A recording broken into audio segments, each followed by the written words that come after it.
About 10-11 years ago, I washing out a concrete pump and lost 3 fingers by putting my hand up too far into the rock. And at the time, I'd been in the industry about 5 years, and I'd just been washing out pumps the way I'd been shown, and unfortunately stuck my hand in too far. And I suppose I just was always thought, you know, that was safe, that we were doing the right thing, but there was obviously other safety things we could have done to prevent it. But yeah, I had to learn the hard way, I suppose. As you can see, I lost 3 fingers there, and they reattached. They actually reattached 2, but 1 died, so yeah, I'm left with that now. Every year, many serious injuries including death and major amputations occur from hoppers that have exposed moving parts.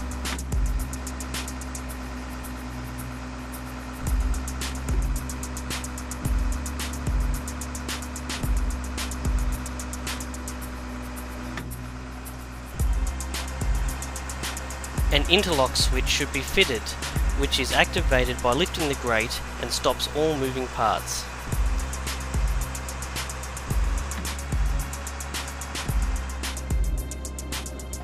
No hands should be placed inside the discharge outlet.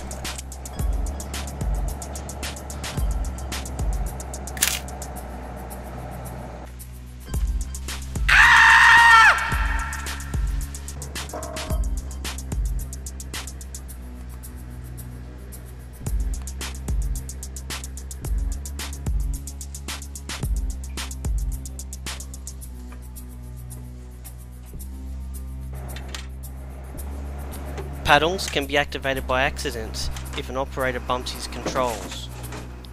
There are some rocks or valves that can still change over even when the machine is off, if hydraulic pressure is not dumped.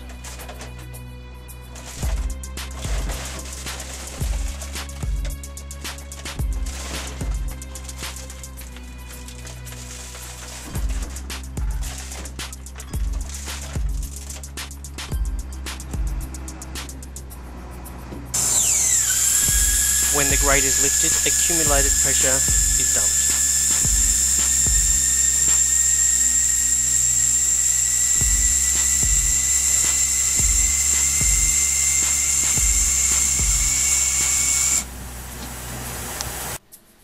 Safety devices are removed by operators wishing to pump concrete with the grate up. Again, never place hands into the discharge outlet, as the rock may change at any moment, as it did for the worker in this video. Use a tool, not your hands.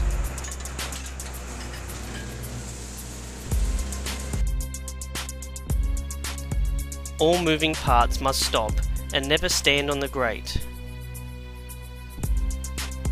Never place hands into the hopper trap door. Interlock and emergency stop buttons must be installed on all hoppers. Otherwise, the grate must be bolted. The bars should not exceed 75 mm. The distance from the paddles to the grille must not be less than 100 mm.